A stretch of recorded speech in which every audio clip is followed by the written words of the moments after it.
So let me talk about this. This is a card where we are pretty much on top of the world, when it comes to our professional life, okay? Getting a lot of positive recognition, getting a lot of work done, getting a lot of clients, or even being thrust into a position of power. When it shows up in the reverse position, it could feel kind of like the opposite of it, where we have to work under the dictates and the mandates of somebody else, somebody that might be a little bit difficult, somebody that might be a little bit more like, a bottom line type of a person, and that doesn't really care about human interactions, that doesn't really care about the individual needs in a corporation. They're very professional, but they're also can be very stifling or a little bit dogmatic to work under. And as a freedom loving sign, you might have somebody who's micromanaging you and you absolutely, you don't care for it.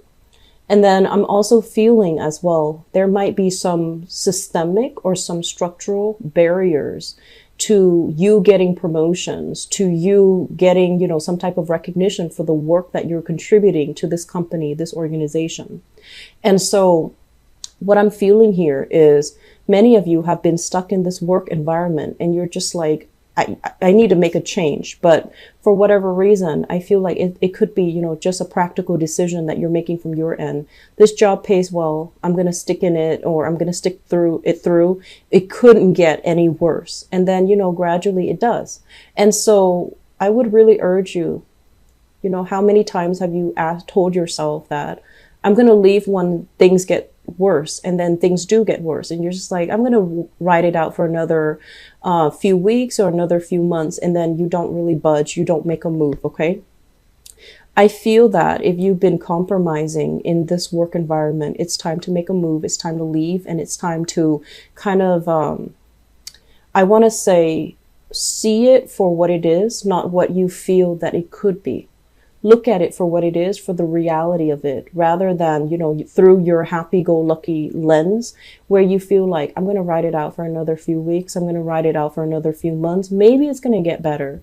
While you're doing that, opportunities are slipping you by because I feel like you're being urged.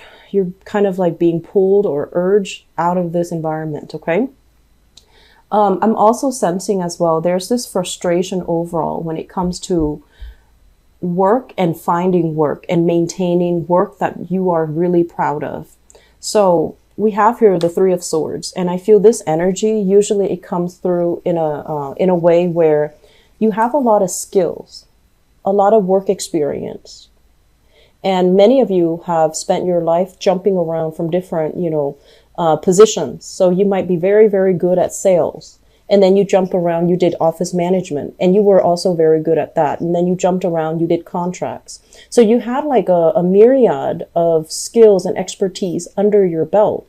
And so because you're jumping around while your peers, while your friends are, stuck in one job, building their resume, building up their skills, and honing down on specific skills, they're able to get ahead because they're kind of locked into a very, I want to say like a linear professional development track.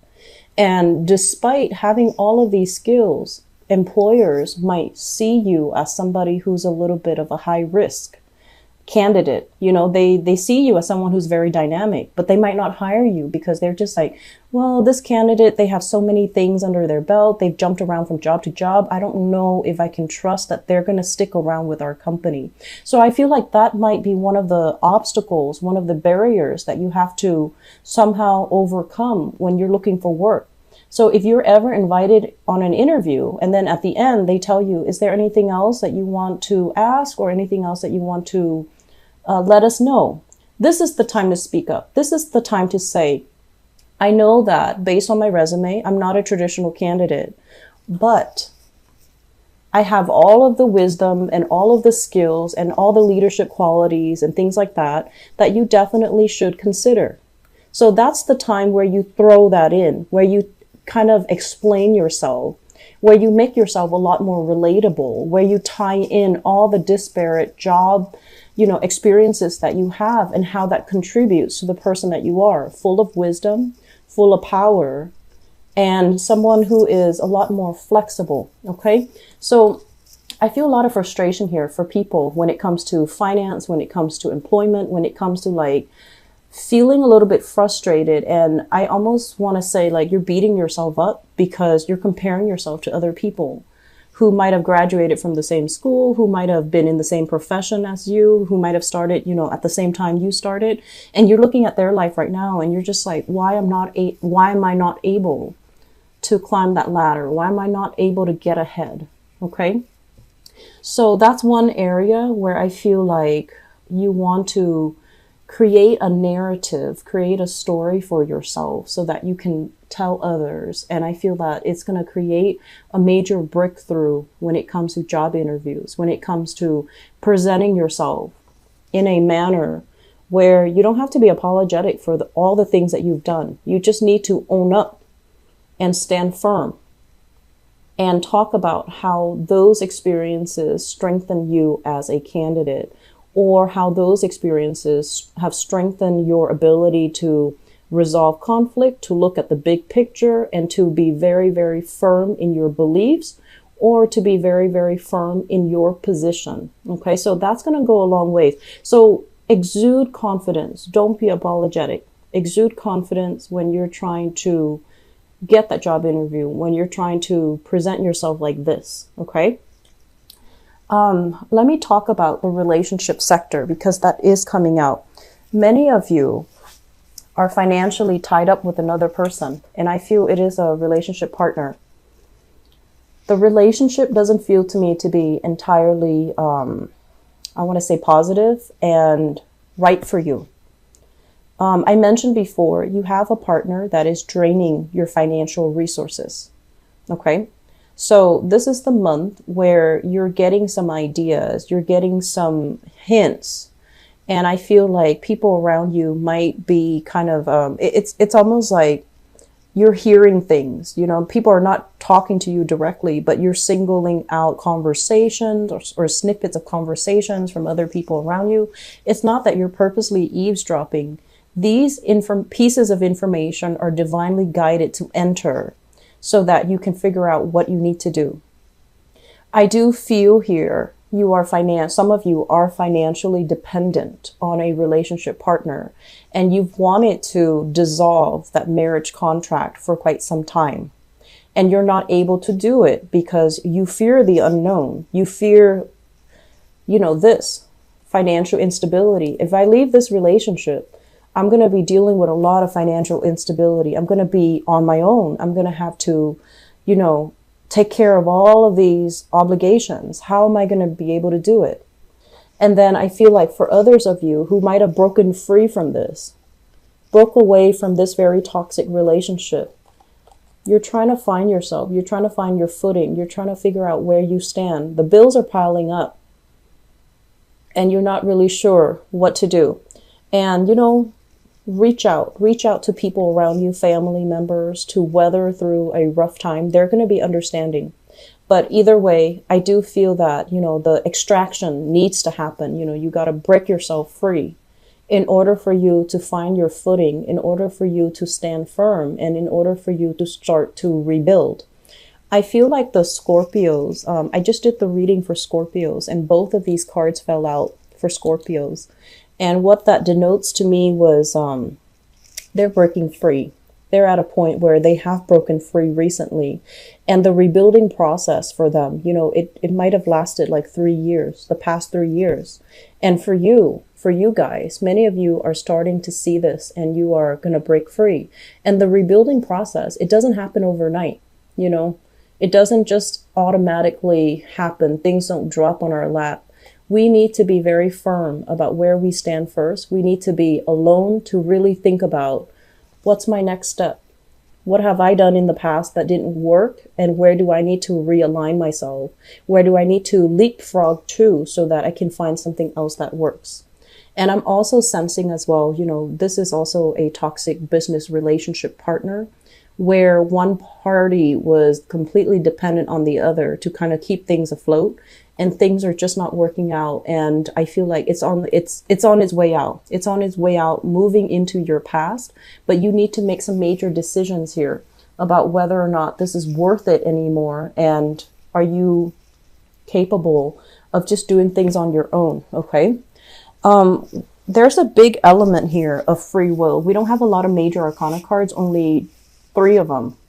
But the way that they fall out, it's all about, getting to know yourself with this Hermit card, knowing about, where you've been, where you need to go, and what you need to do in this moment in time.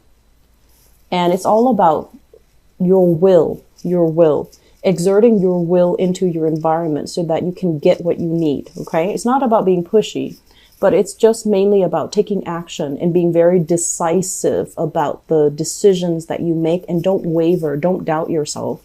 And then we also have this as well, breaking free from bondage and allowing yourself to kind of own your life again, re-own your life, or, reinvent your life. And so the other cards scattered throughout deals with a lot of inner conflict, inner tension. And it also deals with situations where, how did things get like this? How did I allow myself to, ignore things? How could I sweep things under the rug for so long? How did I'm sensing let myself go. So this is not taking care of things when they're due, not taking care of the practical things in our lives, not taking care of the foundational things in our lives, such as, paying the bills on time, or taking care of I'm seeing for many of you, you might have been a little bit grief stricken the past few years because of, people passing away, deaths in the family, or even estrangement when it comes to you and your children. And then the house might have fallen apart and you never, got things repaired in a timely manner. And now that you're kind of waking up from this slumber state, you're just okay, I need to tackle things head on. Where is the money going to come from? How am I going to be able to balance out that budget? How am I going to be able to manage everything? So Sagittarius, I'm not going to lie. The month feels to me to be a little bit challenging. I definitely feel that you can handle it. There's a lot of Wands energy, which is fire, which basically deals with your drive and your ambition. And I feel like your drive and your ambition, your motivation needs to come back in, and you need to really come face to face with some things that you've been sweeping under the rug. And then you need to make a move. Okay. Free will is highly indicated for this spread. So if you channel your free will, if you figure out how can I extract myself, it's going to make all the other steps a lot easier. And then I'm also sensing as well, we have you kind of flirting with the idea of self-employment, creating a home-based business, building something from the ground up, or you have already done this and you're waiting for things to come to fruition. And while it's coming to fruition, rather than, injecting it with positivity and just confidence, I feel like you're doubting yourself. Am I good enough? Am I capable? Am I going to be able to do it? Am I going to get clients? Am I going to be able to thrive? Do I need to hire people to market for me? Can I handle this on my own, or do I need to take on an apprentice? So there's a lot of questions, and I feel like it's stemming from that self-doubt. Am I good enough for it? Am I good enough to be able to see it come to fruition? Am I doing the right things? And so you have a lot of skills, Sagittarius. You have a lot of skills. This is not the month where you can doubt yourself, okay? And I honestly feel that all of these things do come in around the solar return so that we can straighten them out, so that we can have a good birthday time, so that we can reorient ourselves. It's also the end of this year. And for many, many, many signs, this year is very, very fast. It's a number 1 year. So life accelerates and you're kind of catching your breath, trying to keep up with the changes, trying to keep up with the pace of it. And I feel like this is the year that might have caught you kind of by surprise, because things are moving and happening so fast. And you're still, it's like you're still trying to find your bearing, and you're still like, I'm not ready yet. I need another few weeks. I need another few months. And so you know, life will slip you by while you're napping, while you're dozing off, while you're sweeping things under the rug, while you're dealing with grief too. Unfortunately, it's going to slip by. And so the major theme here is exert that free will. Exert that free will. Try to reorient yourself. Trying to get yourself back on track. Okay. There's one last message that is coming here. And let me talk about these two cards. This is a card about disputes. Okay. Dealing with people that refuses to conform to other people's opinions of them. Okay. So this is a very rebellious type of energy. And I do feel that for some of you, if you have children, children are going to be a handful. They have always been a handful because, you know, by the nature of your parenting style, I feel like it's not like I'm saying this is your fault, but by the nature of your parenting style, you've raised children that are very independent. You value the fact that, you know, you always emphasize that they need to take care of themselves, that they need to think for themselves. And as a result of it, they're very independent. And that's a great thing. That's something you should be proud of. You like that they can take care of themselves. You like that they're successful. You like that they can, you know, make their mark in the world.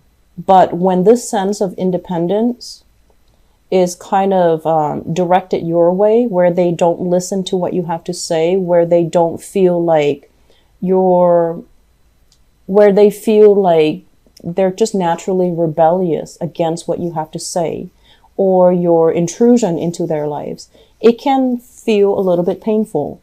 And so my advice here is we can't control what other people do. We can't control what other people believe. And so pick your battles, okay? If you want to maintain that peace and harmony, maybe both parties need to soften up. Maybe both parties need to stop stepping on each other's toes. And maybe both parties need to, you know, just back off.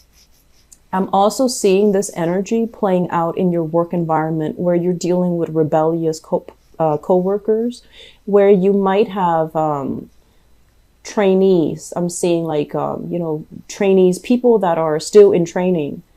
And there isn't like a common, I want to say like, there isn't a one procedure to do something. People are going to do things their own way. And so it's really important to kind of ease off and not micromanage, okay? You're not much of a micromanager, so this might be happening to you. But I feel like telling another person, if you feel like you're being micromanaged, if you feel stifled, if you feel like someone is constantly breathing down your neck, you need to tell them, hey, I like it if I can figure things out on my own. That way, I learn it the right way. If you tell them something like that, they're going to ease off you and they're just going to back off, okay? And then with this card, the Nine of Wands, this is continuing to fight in a situation, confronting a situation, getting a break from the conflict, but then having to resume the conflict. And this guy, he's very battle weary. He's hurt. He doesn't want to do it anymore. And there's this sense of him like he's functioning on adrenaline and he's still a little bit scared, okay? When it shows up in the reverse position, it's like, don't beat a dead horse. Whatever's not working, don't do it anymore. Find something else. Remove yourself, extract yourself, and, you know, move on to something more, okay?